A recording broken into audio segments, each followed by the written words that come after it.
축복합니다. 오늘은 7월 25일 성령 강림 후 9번째 주일이자 7월 마지막 주일입니다. 코로나 사단계로 우리가 20명 이하로 모이게 돼서 내일부터는 인원을 분산해서 주일 예배와 수요 기도회를 드리게 됩니다. 가령 주일날은 새벽 기도가 없고 아침 7시부터 1부 예배를 합니다. 2부는 9시 10분, 3부는 11시, 4부는 오후 2시, 5부는 오후 4시로 이렇게 나눠드립니다. 그래서 인원을 분산하기 위해서 부득이하게 이렇게 예배 시간을 변경하고요. 수요일은 오전 11시, 오전 예배가 있습니다. 오전 11시. 저녁 예배는 7시 반에 있게 됩니다. 새벽 기도는 월요일서부터 토요일까지 새벽 5시에 동일하게 예배를 드리게 됩니다. 여러분들께서 어려우시지만 서로 협력해서 또 국가 방역에도 우리가 협력을 하고 또 교회 신앙생활도 우리가 어려울 때지만 열심을 배워서 한 사람도 신앙의 이탈되거나 낙오되지 않도록 함께 믿음 안에서 서로 주님 앞에 붙들어주고 믿음 생활 이루어가야 할 줄 믿습니다. 우리 구주 예수 의지함이 542장입니다. 542장.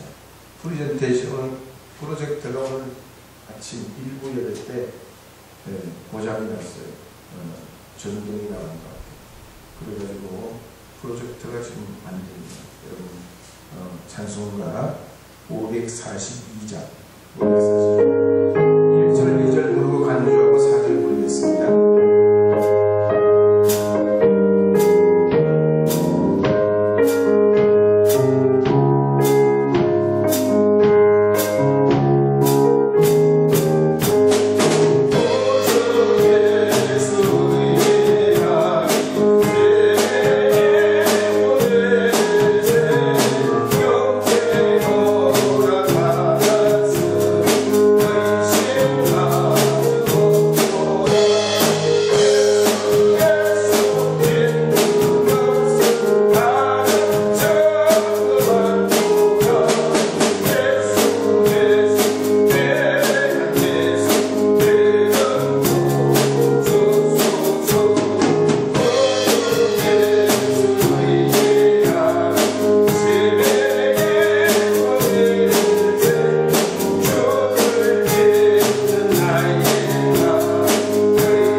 오병이어의 기적이라는 제목으로 하나님의 말씀을 선포하려 합니다.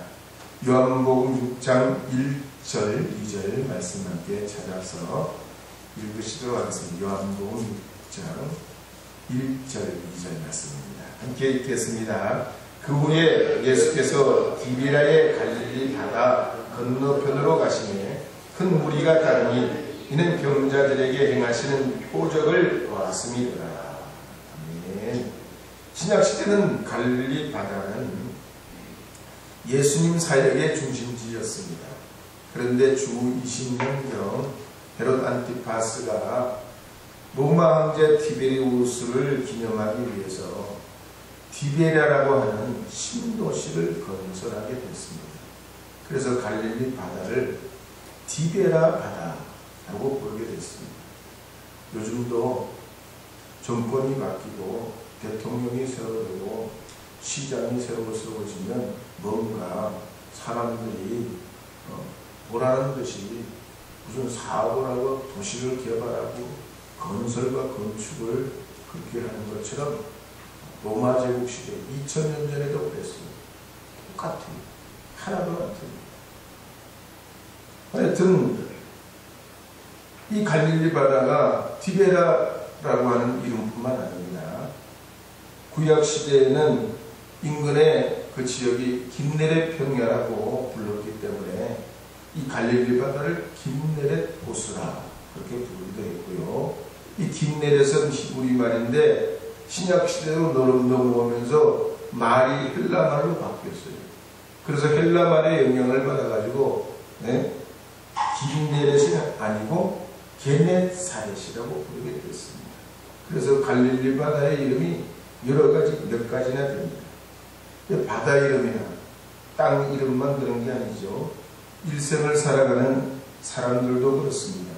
가령 하나님은 아브라함을 아브라함이라, 사레를 사라라, 야곱을 이스라엘이라, 시몬을 베드로라, 또 사울을 바울이라 고쳐 불러주셨습니다. 그래서 오늘 우리에게도 십자가 위에서 멈추고 피 흘리신 예수 그리스도를 믿기만 하면 죄인이 의인되게 하시고 멸망받고 심판받아야 할 이들을 하나님의 자녀가 되게 하셨습니다. 그러므로 여러분들도 하나님의 자녀됨을 믿고 이 코로나 팬데믹 시대에 담대하시길 바랍니다. 힘을 내시기를 바랍니다. 그러면서 여러분 스스로 나는 하나님의 자녀다, 나는 행복하다, 나는 잘 될 것이다, 나는 형통하리라, 주님을 의지하고 하나님의 자녀된 그런 마음을 가지시고 생각하시고 선포하시고 행동하시기를 축복합니다.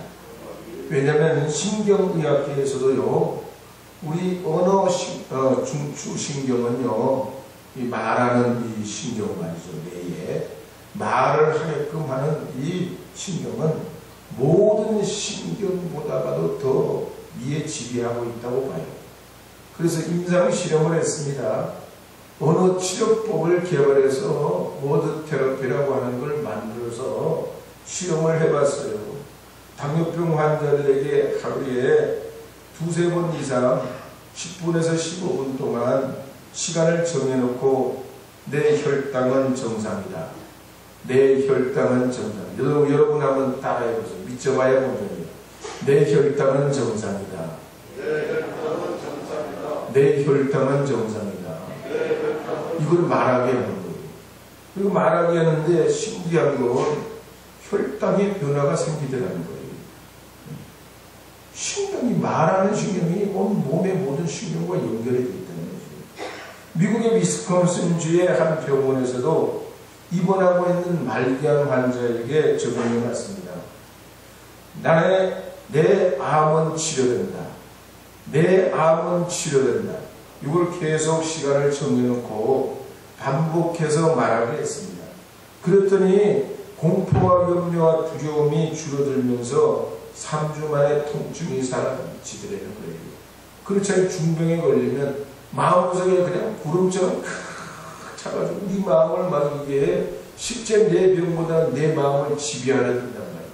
걱정문신 문제가 생기면 걱정문신 문제가 별거 아닌데 우리 마음을 확 지배하면서 사람이 뛰지도 걷지도 못하게 만들어요.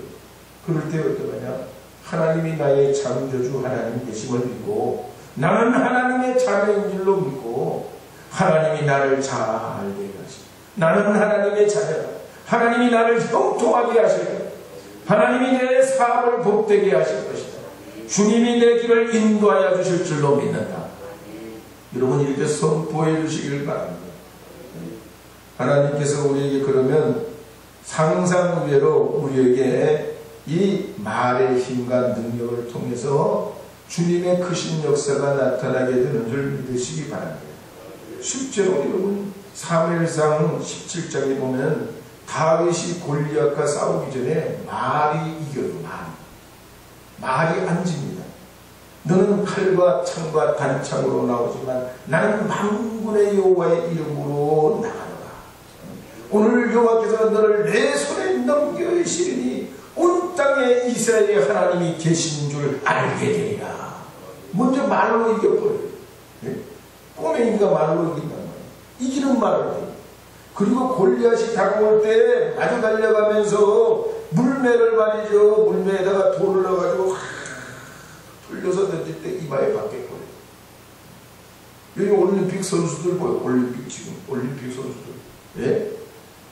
높이뛰기 할 때, 허들을 할 때, 100m 달리기 할 때, 수영할 때, 그 사람들이 계속 자기 암시를 하고, 나는 이번에 1등, 내가 금메달 딸 수 있어. 내가 저들보다 이길 수 있어. 하나님 우리를 그렇게 만들어 놓으셨다는. 그래서 최윤식이라는 미래학자는 크리스천에게는 세 가지 무기가 있다고 했습니다. 첫째는 믿음이요. 두 번째는 믿음을 가지고 하나님 말씀 주신 통찰력이고, 분별 능력. 세 번째는 하나님 자녀된 사명이라고 했어요. 믿음도 대단한 무기예요. 하나님의 말씀이 통찰력도 엄청난 무기예요. 성경의 검이에요. 진리의 시금석이에요. 하나님 말씀 없으면 물인지 불인지 몰라. 똥오줌을 못 가려.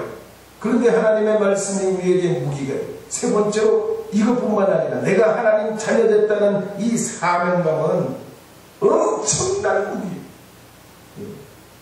어느 대학교에 자살을 시도했던 60명 학생들에게 자살 이유를 물어봤어요. 그랬더니 뭐라고 하는 거니 85%가 자기 삶에 의미가 없고 목적이 없다고 보는 거예요. 살아도 살 의미가 없다고 보는 거야. 자살 시도한다. 그리고 실제로 자살은 93% 애들이 어쩌냐면 성적도 우수해요. 적극적이요. 발표도 잘해 학교에서. 겉보기는 멀쩡해. 문제는 목표의식. 사명이 없어. 인생에 부평쳐요. 방향성이 없어. 왜 내가 이렇게 살아야 되고, 왜 내가 이렇게 학교에 나와야 되고, 왜 이렇게 내 인생에 어려움을 이겨내고, 내 삶의 미래를 살아가야 되는지 멀쩡한데 사명이 없어. 오늘 우리 우천교회 여러분들은 이 코로나 팬데믹 시대에도 바울과 같이 거친 말이 광풍이 불어도 가야 할 길을 가는 역사를 바꾸어내는 오병이어의 기적을 시작했던 사람들과 같이 하나님의 축복의 사람들이 되기를 주의 이름으로 축원합니다. 팬데믹의 바람이 아무리 불어도 하나님의 역사가 더 커요. 더 놀라워요. 더 위대하시단 말이에요. 그러니까 기죽지 말고 주님의 이름. 그렇지만 우리가 사람이 할 도리는 해야 되죠. 마스크도 끼고 그냥 막 살으라는 게 아니라 하나님이 이 코로나 팬데믹도 반드시 뚫게 하고 이기게 하고 형통하게 하고 되게 하시고 역사하시고 하나님의 그 은혜를 내 삶에 주시고 우리 가정에 역사해 주시고 내 생업에 역사해 주시고 우리 사업에 역사해 주시고 하나님이 기회를 내십니다. 하나님이 역사하십니다. 이 믿음 가져야 될 줄로 믿습니다. 우리 찬송가 280장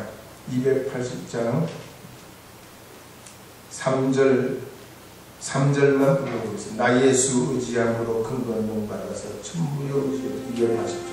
Oh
예수님께서는 갈릴리 바다 건너편 벳세다 강가로 가실 때 수많은 사람들이 예수님을 따라옵니다.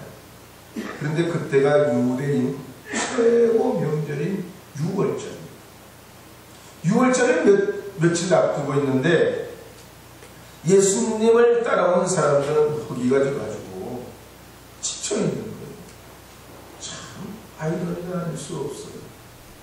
명절이 가까웠는데 먹을 것이 없는 거야. 네? 성경에 읽으면 어린아이가 싸운 그 도시락밖에 없어.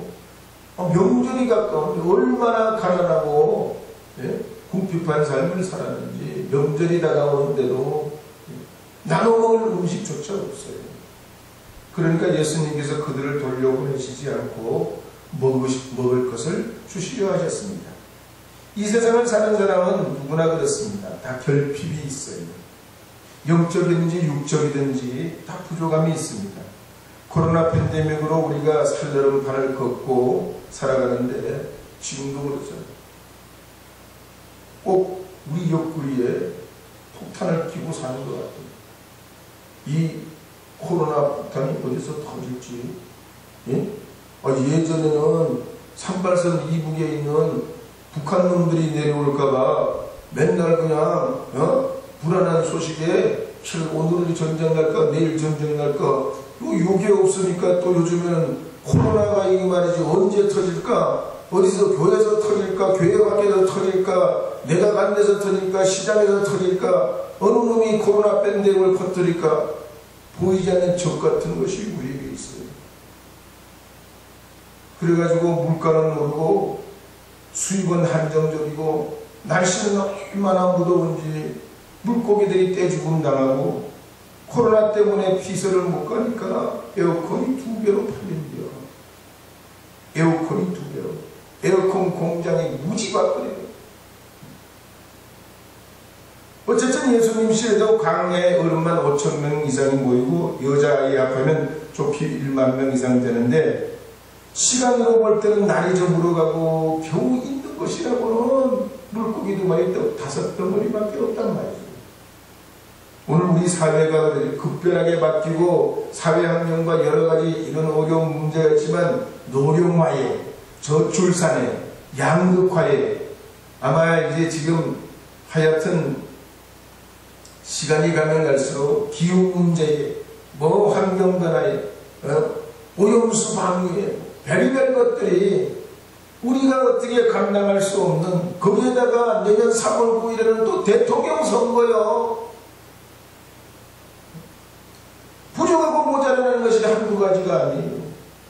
구약성경 출애굽기 16장에 보면 200만 명의 이스라엘 백성들의 출애굽을 합니다. 한 달 보름을 갔는데 거기가 신광야요. 한 달 보름을 갔는데 광야는 풍성하고 쉴만한 오아시스가 있는 곳이 아니지요. 갈수록 먹는 문제, 마시는 문제가 심각해집니다. 사람의 삶이 그래요.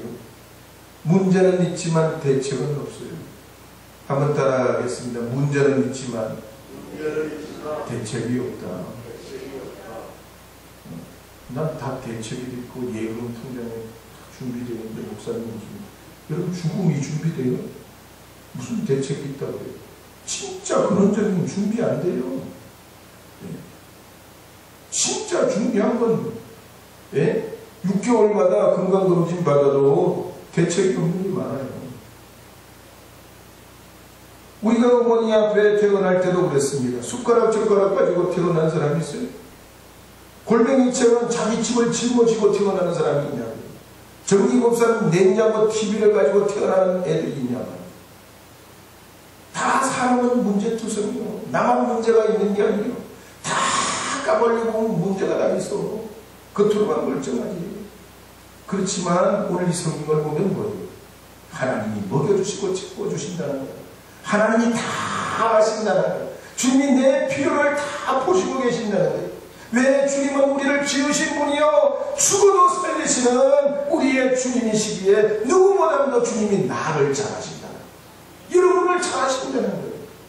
그래서 예수님께서는 아무 내색을 하시지 않고 빌립에게 우리가 어디서 이 떡을 이 사람들에게 먹이게 하겠느냐고 물으시고 이 말씀은 예수님께서 빌립의 도움을 받기 위해서가 아니라 예수님의 제자가 된 이 빌립이 주님과 함께 하면서 얼마나 믿음을 가지고 주님과 함께 하려는지 시험해 보기 위해서입니다. 오늘 우리도 그렇죠. 예수님께서 우리 개개인의 신앙을 시험해 보실 때가 있습니다. 우리가 온전히 예수를 믿고 의지하는지 아니면 내 생각과 이성과 세상 지식을 따라 사는지 확인해 보시려 할 때가 있습니다. 이런 예수님의 시험은 마귀의 시험과 다릅니다.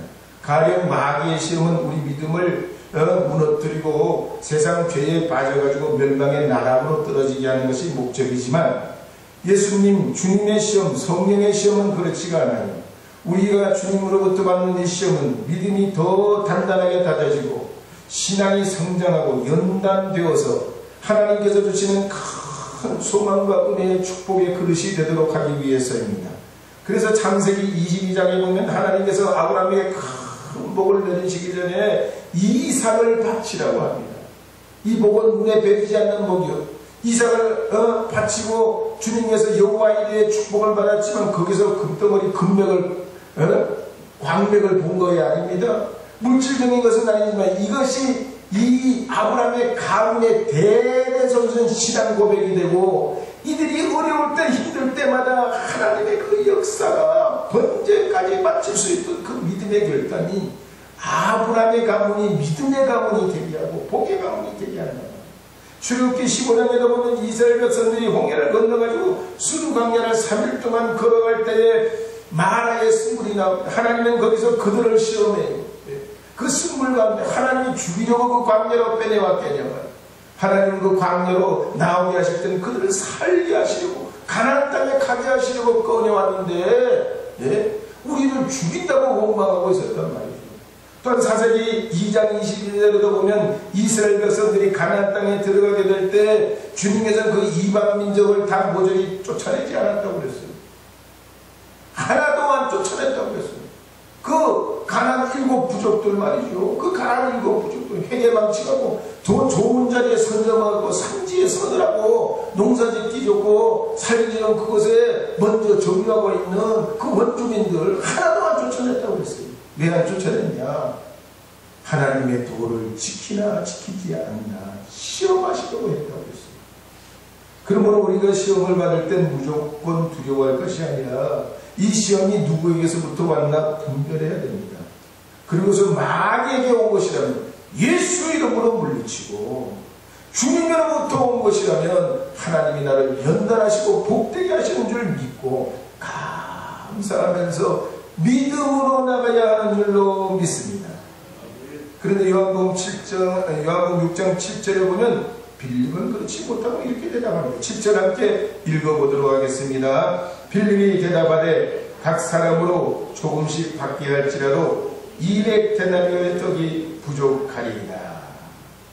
빌립은 광야에 있는 수많은 사람들과 먹거리 문제를 생각할 때 예수님의 그 능력은 생각지 못하고 얼른 떡값을 계산합니다.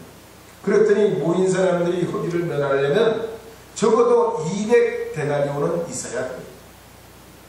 당시에 한 데나리온은 한 사람의 품값인데 200데나리온 같으면 요즘 돈으로 한 사람이 약 2천만 원 됩니다. 그러니 이 큰 돈을 당장 어디에서 구하고 은행이라도 있냐 말이에요. 그럴 수도 없고 아니 있다고 해도 나는 이미 저물고 그 많은 떡을 한꺼번에 어떻게 어디서 쓴단 말이에요. 그래서 차라리 각자가 마을로 들어가서 음식을 사먹게 하고 구해내게 하는 것이 낫다고 해봅니다. 이런 이 빌립의 생각은 지극히 이성적이고 사람의 생각이고 합리적인 생각입니다. 보통 사람, 믿음 없는 사람, 하나님 모르는 사람들 이건 다 압니다. 이걸 사서 먹으면 되고 이렇게 계산하면 되고 이러면 이렇게 나온다. 믿음 없는 사람도 다 알고 있습니다. 그러나 믿음대로 될지어다. 믿는 대로 될지어다.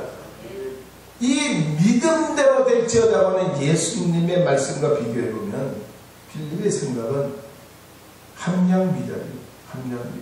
개체미달이에요.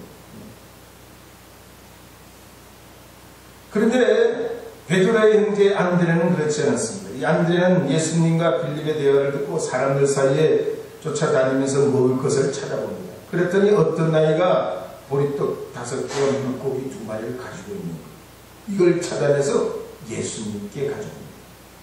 그렇지만 이걸 아무리 생각해봐도 수많은 사람들이 먹기에는 너무나 특별히 말도 안 되는 거예요.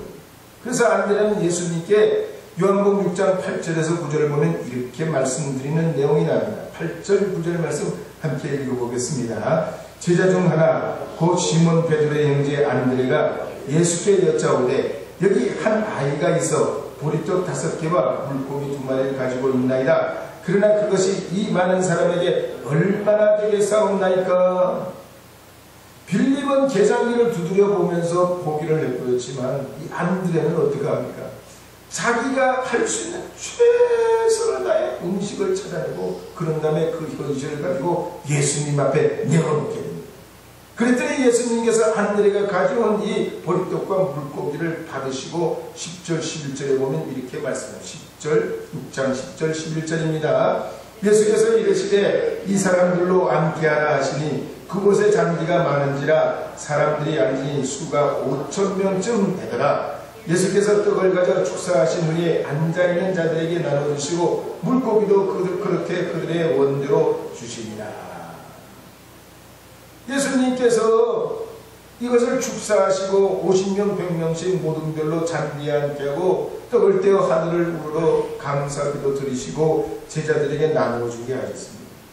물고기도 그렇게 할 때 처음에는 몰랐는데 너무나 놀라운 기적과 역사가 나타납니다.